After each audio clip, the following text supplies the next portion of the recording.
Travis Voorhees is a mechanical engineer at Sandia National Laboratories, California, where he develops and employs novel techniques to study the dynamic strength of materials. Travis's current research uses gas powder guns, pulse power machines, and explosives to shock compress a wide variety of metals, ceramics, composites, and granular media, diagnosing their response with both particle accelerator-based radiography and laser-based interferometry methods to measure the material's dynamic strength and equation of state. Travis earned his PhD in material science and engineering from Georgia Institute of Technology in 2020. Parallel to these studies, he worked at Los Alamos National Laboratory, XTD, computationally designing, executing, and analyzing pulse power-driven experiments diagnosed with proton radiography. Travis is a member of the DOE NNSA LRGF's inaugural 2018 class. Thank you, Travis. Yeah.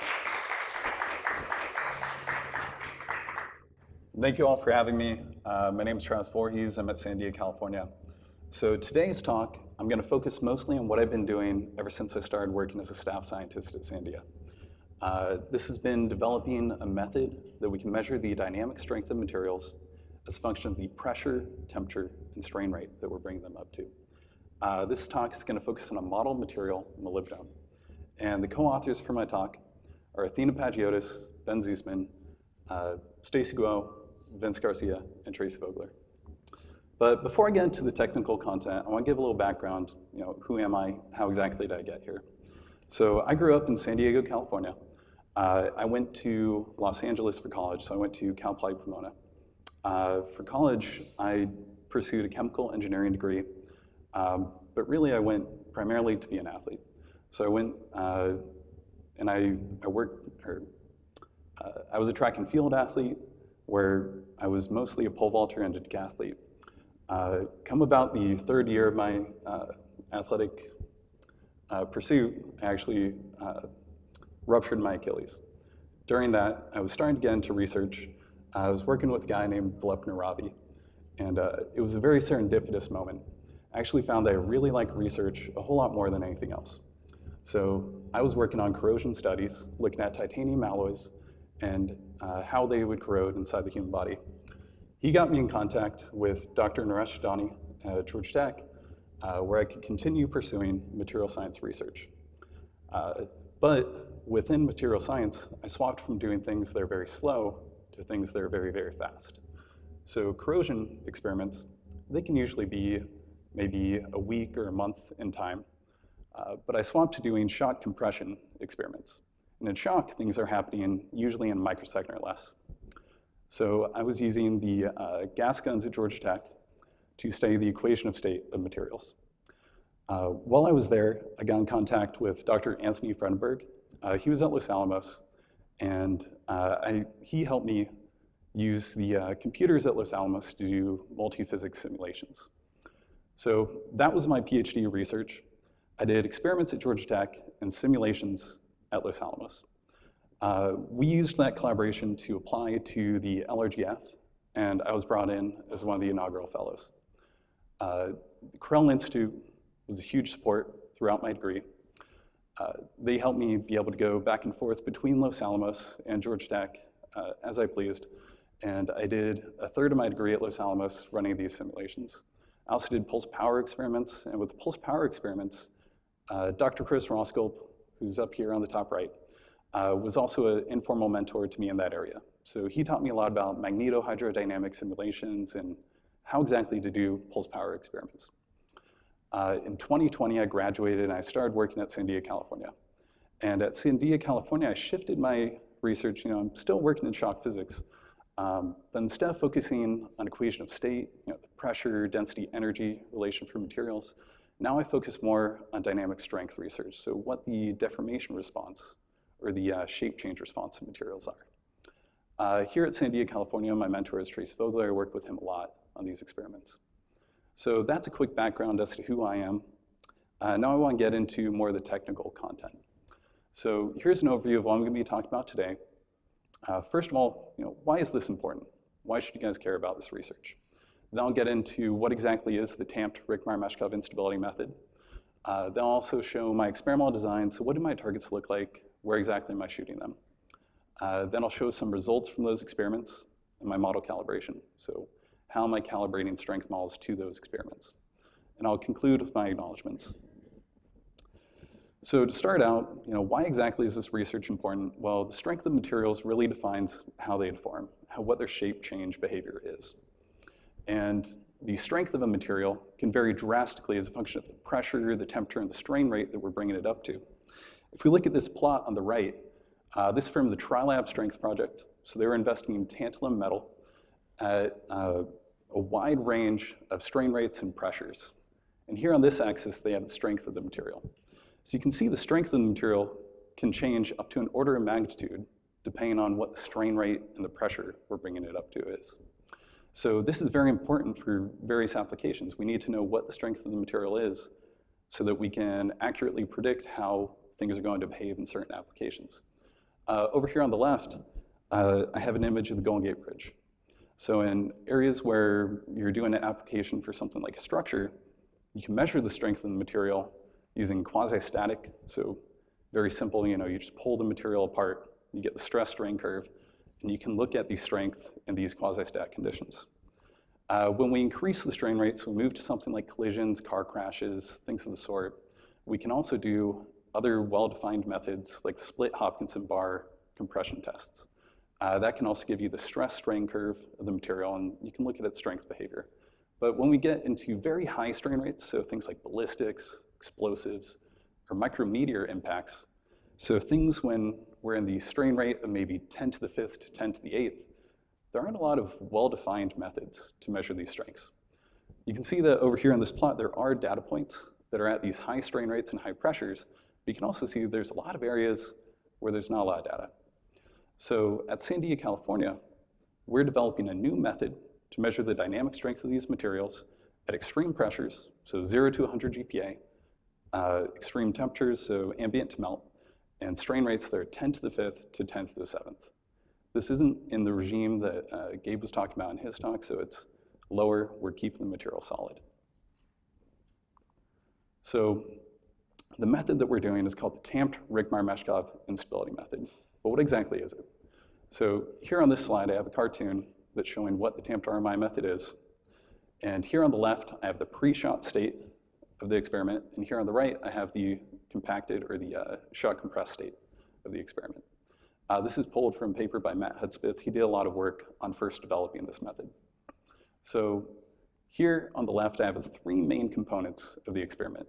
So I have the impactor, the driver, and the tamper. The impactor is a flyer plate, so it's a flat piece of material. We impact the driver, or we impact the impactor into the driver. The driver has a flat face and a corrugated rear surface. Then we have a tamper material that's placed in intimate contact with this driver material. So in the experiment, the impactor hits the driver, creating a shock compression wave. That planar shock front then moves through the driver, shock compressing the driver, bringing it up to its shock compressed pressure, temperature, and energy. That shock front then moves through that corrugated interface, and it shock compresses the tamper material. The shock reflects off that surface, and the driver material is brought down to the shock compressed pressure of the tamper material. And then strain occurs. So the strain that occurs at this interface is going to be a function of the temperature that the impactor imparts on the driver during the first impact, but a pressure state that's defined by the release state from the tamper. And over here on the right, this is the post-impact state. So under the correct driving conditions, you can see that this corrugation can invert, and we can create a Rigmar-Meshkov instability, so an interfacial instability. And that interfacial instability, in the correct conditions, can create one of these jets. This jet, one of the main parameters we look at is called the jet length.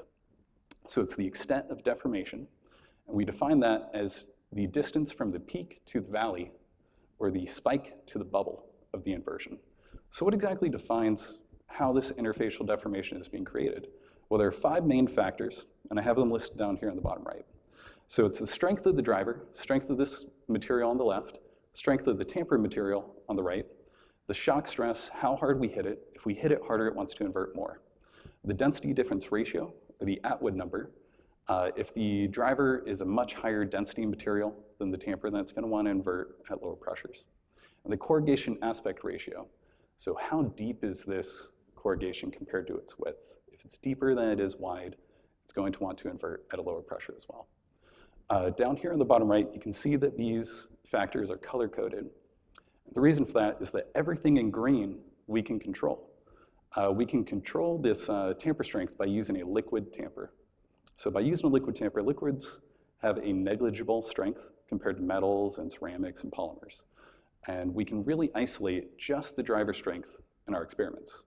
Now, before I get into my specific experiments, I want to give credit to the people that first developed this novel method. Joe Ullas, Matt Hudspeth, during their postdocs at Sandia, did a lot of work on laying the groundwork for this current investigation. So they looked at OFHC copper, which is a very well-known, well-characterized material, and they did experiments at the dynamic compression sector at Argonne National Lab. So they impacted copper into a copper driver that had a corrugated sine wave interface on its back that was backed with heavy water. They used heavy water because PDV light, 1550 nanometer light, can shine through heavy water, but it can't shine through regular water. So they did these impact experiments. They took images of that inversion behavior, X-ray images, and they looked at that jet length value. So how far is that spike going past that bubble? Then they took those values, so one value per image, and they looked at the late time deformation behavior, the late time jet length of the material, this is jet length versus time, and they ran simulations in CTH where they varied the yield strength of their copper until they could reproduce that jet shape or that jet length from the experiments. From that, they were able to find the yield strength of copper at the applied pressure, strain rate, and temperature of the experiment. So this proved that this would be a method that we could use for other materials as well.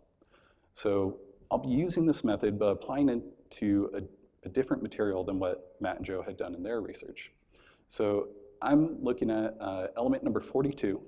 That's molybdenum. It's refractory, it's brittle, it's strong, and it has a BCC crystal structure. Quantitatively, its density is 10.2, and its melt temperature is 2,896 Kelvin. So about a quarter of an electron volt, very high temperature for its melt temperature. In addition to heavy water as a liquid tamper, I'm also investigating perfluorooctane. So perfluorooctane is shown here. It is very similar to what octane is, but if you were to replace all the hydrogens with fluorines. It's about 50% more dense than heavy water. So with this, I can both vary the Atwood number in my experiments, and when I first introduced the tamped RMI method, I was saying that the impactor and the impact velocity defines temperature, but the release state that's defined by the tamper defines the pressure that strain is occurring at. So by using two different tamper materials, I can look at the interplay between thermal softening and pressure hardening in our materials. So before we were testing perfluorooctane, it was really an unknown material for its hugonio. So I want to give credit to Stacy. She did a lot of planar impact experiments to measure the hugonio of perfluorooctane. One of the other reasons I'm using perfluorooctane is that it's also transparent to PDV light, so 1550 nanometer light, and the 23 to 26 keV X-rays that are available at Argonne. So molybdenum has been studied in the past, and the strength of molybdenum in published data for dynamic measurements is usually around 1.1 to 1.7 GPa. Of primary interest are these experiments that were done by Chris Johnson in 2021. So he did symmetric oblique experiments, and those were performed with the same mother piece of molybdenum that my samples were cut from. So I'll be comparing my experiments to the values that Chris Johnson found. So he found that the strength should be around 1.4 to 1.7 GPa. Now, one thing that you'll notice in these dynamic measurements is that they report the yield strength, but they don't report the pressure and the strain rate and the temperature that's associated with it. And over here on the right, this is static data. This is from a diamond anvil cell. The diamond anvil cell data from 2007 shows that the yield strength of molybdenum should increase as we increase the pressure on the material. So it should show some amount of pressure hardening. So this brings me to my experiments. My experiments are being performed at Argonne National Laboratory. So at Sandia, California, I create my components, and then I fly out to Argonne, and I do my shots using the advanced photon source here. So the advanced photon source is synchrotron, and we're using the synchrotron radiation. So create synchrotron X-rays. The X-rays fly for a long distance before they make it over to this impact driver here. So I'm using their single-stage gas guns and their powder guns to shot compress my materials. So it's a 50 caliber gun that we're impacting everything with. The target chamber is shown here. So that's my target right there. It's mounted almost to the muzzle of the gun. We align it using this rotational motor here. This is a 3D quarter symmetry simulation showing what my experiment looks like. So one thing that I really want to point out is we're creating sine waves on our targets and we're inverting those sine waves. But we're looking through this axis, so it would be the z-axis in the simulation. And what we're looking at is a sheet of material inverting. So it's not a spike, it's not a needle, it's a large sheet of material. And down here in the bottom right, these are phase contrast images, so examples of the X-ray radiographs that I get from my experiment. Over here on the bottom right, this is showing how the X-ray beam goes through the region of interest in my experiments. The X-rays then light up a scintillator, and that scintillator is imaged with 4 framing cameras. Each framing camera gets 2 frames, so we get 8 dynamic images, and we can put those images as close as 153 nanoseconds apart. So this is what my target looks like. We use the standard mounting plate at DCS. I take a rod of molybdenum and we press fit it into an aluminum target holder. The aluminum target holder is used to align the target as we cut the sine wave into the rear surface of the moly. And that sine wave is cut using a wire EDM. Once we create this component, then we can fill a capsule with liquid on the rear surface. We seal it with O-rings because we do our shots under vacuum.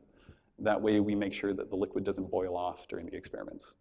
And over here on the right, this is showing how I use PDV to measure the the interface velocity between the molybdenum and whatever liquid I'm using as the tamper.